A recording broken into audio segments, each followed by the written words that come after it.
Hi guys, இன்னைக்கு நம்ம என்ன பார்க்க போறோம்னா ஜீனியஸ் டார்க் நைட் மான்வாவோட 22வது சாப்டர் தான். இதுக்கு முன்னாடி போட்ட வீடியோ எல்லாம் பார்க்கலாம், மறக்காம போய் செக் பண்ணி பாருங்க. வீடியோட லிங்க் டிஸ்கிரிப்ஷன்ல இருக்கு. அண்ட் இந்த மாதிரி புது புது அனிமி மான்வாலாம் வேணும்னா சேனலுக்கு மறக்காம சப்ஸ்கிரைப் பண்ணி சப்போர்ட் பண்ணுங்க. இந்த வீடியோ பிடிச்சா மறக்காம லைக் பண்ணிட்டு பாருங்க. நீங்க போடுற ஒரு லைக்கும் எனக்கு மோட்டிவேஷனா இருக்கும் இந்த மாதிரி புது புது வீடியோ கிரியேட் பண்ணணும்னு. சோ ஓவரா பேசாம ஸ்ட்ரெயிட்டா கதைக்குள்ளே போயிடலாம். போன சாப்டர் எங்க முடிஞ்சிருக்கோம்னா, காட்டுக்கு நடுவுல ஏதோ ஒரு ஆர்க்கை காட்டியிருப்பாங்க.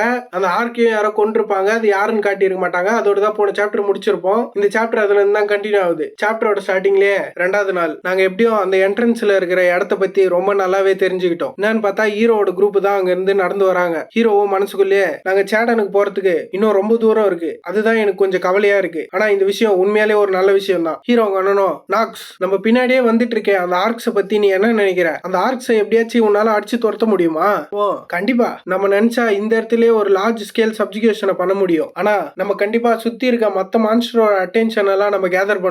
சோ அதனால நம்மளால எவ்வளவு முடியுமோ அந்த அளவுக்கு வேகமா நம்ம இந்த ஃபாரஸ்ட்ல இருந்து வெளியே போய் ஆகணும். நாம அப்படி இந்த ஃபாரஸ்ட்ல இருந்து சீக்கிரமா வெளியே போயிட்டோம்னா நம்மளுக்கு எந்த ஒரு பிரச்சனையுமே கிடையாது. ஹீரோ அப்படி சொன்னோன்னே ஹீரோ அண்ணனும், என்னது எந்த ஒரு பிரச்சனையும் கிடையாதா? இவன் யாருக்குமே தெரியாமலே என்னோட சோல்ஜர்ஸ் எல்லாம் அவன் கண்ட்ரோல்ல எடுத்துட்டு இருக்கான். ஹீரோ இப்படி சொல்றதெல்லாம் பார்த்துட்டு இவங்க அண்ணன் கூட்டின்னு வந்த சோல்ஜர்ஸ் எல்லாம் அப்படியே ஹீரோ அப்படியே கெத்தா பார்த்துட்டு இருக்காங்க.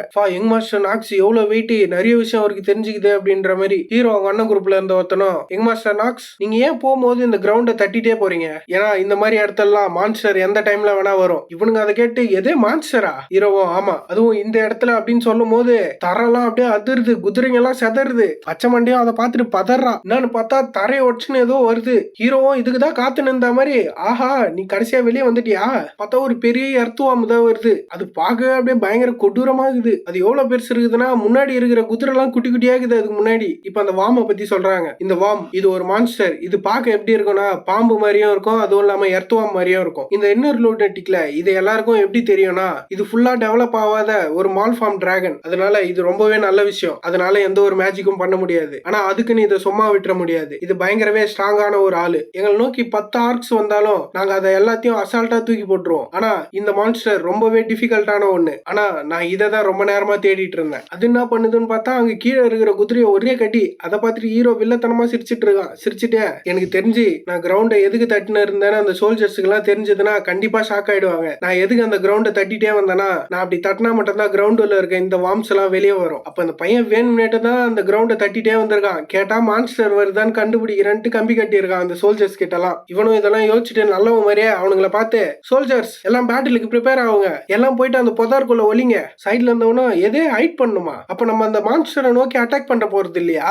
ஹீரோவும் வில்லத்தனமா சிரிச்சுட்டு, நம்ம 2 எனிமிக்குள்ளேயே சண்டை போட விட்டுக்கலாம், அவனுங்களே அடிச்சுனா அவனுங்களே செத்துருவானுங்க. அதான் ஹீரோ முன்னாடியே சொல்லியிருப்பான்ல, நம்ம இந்த காட்டை விட்டு வேகமா வெளியே போயிட்டா எந்த ஒரு பிரச்சனையும் இல்லை அப்படின்னு. இவன் இப்படி யோசிச்சுட்டு இருக்கும் போதே அந்த சோல்ஜர்ஸ் எல்லாம் திரும்பி பாக்குறாங்க. காட்டுக்குள்ள ஏதோ சலசலப்பு சத்தம். இவனுக்கு இப்படி திரும்பி பார்த்துட்டு இருக்கும் போதே ஹீரோவும், இல்ல எனக்கு ஆரம்பத்துல இருந்தே இந்த ஆர்க்ஸ தூரமா துரத்தணும்னு ஐடியாவே இல்ல. பார்த்தா அந்த காட்டுக்குள்ள இருந்து ஆர்க்ஸ் எல்லாம் அப்படியே கும்பல் கும்பலா வருதுங்க, காலக்கேர்கள் மாதிரி ஓடியாருதுங்க எல்லாம். அதை பார்த்துட்டு பச்சை மண்டியும் யங் மாஸ்டர் அப்படின்ட்டு ஹீரோவை கட்டி பிடிச்சிக்கிறா. இவ்வளவு ஆர்க்ஸும் நம்ம பின்னாடியே வந்ததா அப்படின்ட்டு இவ்வளவு பதட்டத்திலேயே நிக்கிறா. ஹீரோவும், இதை பத்தி நீ ஒன்னும் கவலைப்படாத, இதுக்கெல்லாம் நான் ஒரு விஷயம் என் மைண்ட்ல வச்சிருக்கேன். பச்சைமண்டை, உனக்கு இந்த விஷயம் தெரியுமா? இந்த மான்ஸ்டர் வாம் எதை அந்த அளவுக்கு ரொம்ப விரும்புதோ அதை தான் அந்த அளவுக்கு வெறுக்கும். இவன் பேசுறது நம்மளுக்கே புரியல, பச்சை மண்டிக்கே எப்படி புரியாது. அதுவும் பேன்னு பாக்குறா. மாஸ்டர் என்ன சொல்றீங்க அப்படின்ற மாதிரி. ஹீரோவும் முன்னாடி பார்த்து சிரிச்சிட்டு இருக்கான். என்னன்னு பார்த்தா வந்த ஆர்க்ஸ் எல்லாம் போயிட்டு அந்த புழுவை போட்டு அடிக்க ஆரம்பிச்சிச்சிங்க. இந்த வாமோட பேசிக்கான ஃபுட்டே எதுனா அது இந்த ஆர்க்ஸ் தான். ஆனா இந்த ஆர்க்ஸ் எல்லாம் அதை பழி வாங்கணும்னு ரொம்ப காலமாவே எதிர்பார்த்துட்டு இருக்குங்க. சொல்ல போனோம்னா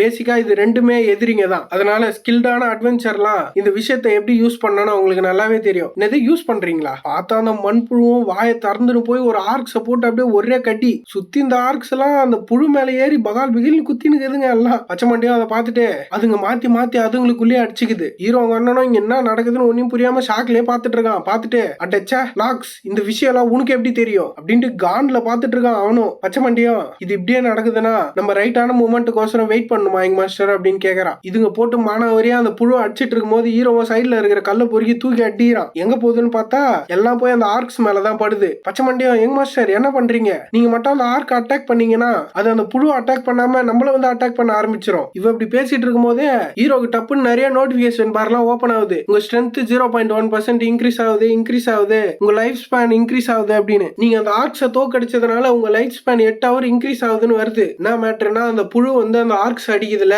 ஹீரோ அந்த டைம்ல அடிச்சா இவனுக்கு கான்ட்ரிபியூஷன் பாயிண்ட் மாதிரி தனியா கிடைச்சி இவனும் அந்த சண்டை போடுற மாதிரி அப்படின்னு கணக்கு வச்சு இவன் லைஃப் ஸ்பேனும் ஏறுது. ஹீரோவும் என்ன மன்னிச்சிரு, நான் கண்டிப்பா அந்த ஆர்க்ஸ் மேல அடிச்சே ஆகணும், அப்பதான் எனக்கு எக்ஸ்பீரியன்ஸ் பாயிண்ட் நிறையவே கிடைக்கும் ஓசிலேயே. இவனுக்கு இப்படி நோட்டிபிகேஷன் வரும்போதே ஹீரோவும் ஏதோ ஷாக்லயே பாக்குறான். நானும் பார்த்தா அந்த ஆர்க்ஸ் அந்த புழு போட்டு கட்டிக்குது. சுத்தி இந்த ஆர்க்ஸ் எல்லாமே செத்துருச்சு. ஹீரோவும் அதை பார்த்துட்டு இது என்ன இவ்வளவு சீக்கிரம் முடிஞ்சிருச்சு. ஹீரோ அண்ணனும் இது நல்ல விஷயம் தான், அவன் முதல்ல ஆர்க்ஸ் யூஸ் பண்ணது, ஆனா இது எல்லாமே கடைசியா முடிஞ்சிருச்சே, இப்ப நம்ம என்ன பண்றது, இந்த வாம நம்மளால அவ்வளவு ஈஸியா கொல்ல முடியாது, நம்ம இங்க இருந்து எஸ்கேப் ஆகணும்னா எல்லாரும் சண்டை போடுறதுக்கு தயாராகுங்க அப்படின்றான். ஹீரோவும் இவனுக்கு முன்னாடி போய் கத்தி எடுத்து நின்னுட்டு ஃபயர் ஏரோ அப்படி இல்லைன்னா ஸ்பியர் எல்லாத்தையும் தூக்கி அந்த மான்ஸ்டரோட வாயிலே விடுங்க அப்படின்றான். அவனுங்களும் யங் மாஸ்டர் நாக்ஸ் நாங்க எல்லாமே உங்களை தான் ஃபாலோ பண்ணுவோம் யங் மாஸ்டர் நாக்ஸ் அப்படின்றாங்க. ஹீரோவும் அதை கேட்டு அட்டாக் அப்படின்றான். எல்லாரும் ஆரோ எடுத்து அது வாயிலே விடுறானுங்க சர்க்குன்னு. இவனுக்கு வாயில விட்டதுல அது வழியில கடந்து கதறுது. ஹீரோவும் இதை பார்த்துட்டு அப்ப கடைசியா ஏன் டர்ன் வந்துருச்சு போல அப்படின்ட்டு அவன் ஸ்வாட உருவுறான். உருவன பையனும் அவர் ஆஃப் ஜீனியஸ் அப்படியே ஆக்டிவேட் பண்ணவனே சுத்தி இருந்த எல்லாமே நின்னுட்டுருது. ஹீரோவும் அங்க வந்து பாஞ்சு ஒரே ஜம்ப் தான் போயிட்டு அந்த புழுவுக்கு ஒரே வெட்டு தான், சும்மா சர மாதிரியே சீவறான் அந்த புழுவை. அப்படியே மாசா லேண்டிங் ஆனவனே அந்த புழு மேல இருந்து அப்படியே ரத்தமா தெரிக்குது. ஹீரோக்கும் நீங்க அந்த புழுவை தோக்கடிச்சதுனால உங்க லைஃப் ஸ்பேன் 10 நாள் இன்க்ரீஸ் ஆகுது, உங்களுக்கு இன்னும் 122 நாள் நீங்க உயிரோட இருப்பீங்க அப்படின்னு சிஸ்டம்லயும் வருது. ஹீரோ அதை பார்த்துட்டு எது 10 நாளா, பரவாயில்ல, நான் நினைச்சதோட இது அதிகமாவே தான் இருக்கு, எனக்கு தெரிஞ்சு மிட் சைஸ் மான்ஸ்டர் எல்லாம் கொண்டா இந்த அளவுக்கு தான் கிடைக்கும்னு நினைக்கிறேன், மட்டும் இல்லனா இந்த மான்ஸ்டர் இவ்வளவு ஈஸியா கொல்றதுக்கு நம்மளால சுத்தமா முடிஞ்சிருக்காது. உங்க ஸ்டெமினா 5க்கு போயிடுச்சு, உங்க ஸ்டெமினா 5க்கு போனதுனால உங்களோட ட்ரேட் பிளெஸிங் ஆஃப் growth இப்பவே டிசப்பியர் ஆகுது அப்படின்னு வருது. ஹீரோவும் அந்த கர்ஸ் ஆஃப் வீக்னஸ் கூடயே இந்த ஹிடன் பீஸ் பிளெஸிங் ஆஃப் growthம் எனக்கு கிடைச்சது, ஆனா இப்ப அதுவும் போயிடுச்சு, ஃபைனலா என்னோட ஸ்டெமினா 5 ரீச் பண்ணிருச்சு. சுத்தி இருந்த எல்லாரும் யங் மாஸ்டர் நாக்ஸ் உங்களுக்கு எங்கன்னா அடிபட்டு இருக்கான்னு வந்து கேக்குறாங்க. ஹீரோவும் எனக்கு அதெல்லாம் ஒண்ணும் ஆகல, நீங்க எல்லாருமே நல்ல வேலை பண்ணீங்க. சுத்தி இருந்த எல்லாருமே இல்ல நீங்க தான் அந்த கிரேட்டான வேலையை பண்ணீங்க, நீங்க உண்மையிலேயே பயங்கரமான ஆளு அப்படின்னு ஊன்னு கத்த ஆரம்பிச்சிடறானுங்க ஹீரோவை பார்த்து. ஹீரோவும் இதெல்லாம் ஒரு பெரிய விஷயமே இல்ல, முதல் நம்மள பார்த்து போனோம். இவன் இப்படி பேசிட்டு இருக்கும் போதே அந்த புழு பக்கத்திலே இன்னொரு தரையும் பொழக்குது. இவனுக்கு என்னன்னு திரும்பி பார்த்தா இன்னொரு புழு அந்த உள்ள இருந்து வருது. அதை பார்த்துட்டு எல்லாரும் பொசிஷன்ல ரெடியா நில்லுங்க அப்படின்ட்டு சுத்தி இருக்கவங்க கத்துறான். ஹீரோவும் அதை பார்த்துட்டு என்னது இன்னொன்னா, சுத்தி இருக்க எல்லாருமே யங் மாஸ்டர் நாக்ஸ் சீக்கிரமா பின்னாடி வந்துருங்க, சைட்ல இன்னொரு வாய்ஸ் என் வழியில இருந்து எல்லாம் தூரம் போங்க அப்படின்னு. ஹீரோவும் யாருன்னு திரும்பி பாக்குறான். திரும்பி பார்த்தா யாரோ ஒருத்தன் அந்த புழு அப்படியே ரெண்டா வெட்டுறான், துண்டா பார்க்குது அதோட தலை. ஹீரோவும் அவனை பார்த்துட்டு இரு இங்க என்ன நடக்குது, இவன் இந்த இடத்துல இப்ப என்ன பண்ணிட்டு இருக்கான் அப்படின்ட்டு யாரையோ பார்த்துட்டு ஹீரோவும் யோசிக்கிறான். இவனும் இந்த கதையில ஏதோ ஒரு மெயின் கேரக்டர் போல, அதனாலதான் ஹீரோ இவனை பார்த்து ஷாக் ஆகிறான். ஹீரோ இப்படி ஷாக்லயே நிக்கும் போதே இந்த சாப்டர் இந்த இடத்துல முடியுது. இந்த வீடியோ பிடிச்சா லைக் பண்ணுங்க, சேனலுக்கு மறக்காம சப்ஸ்கிரைப் பண்ணி சப்போர்ட் பண்ணுங்க. தேங்க்யூ கைஸ், நெக்ஸ்ட் எபிசோட்ல மீட் பண்ணலாம்.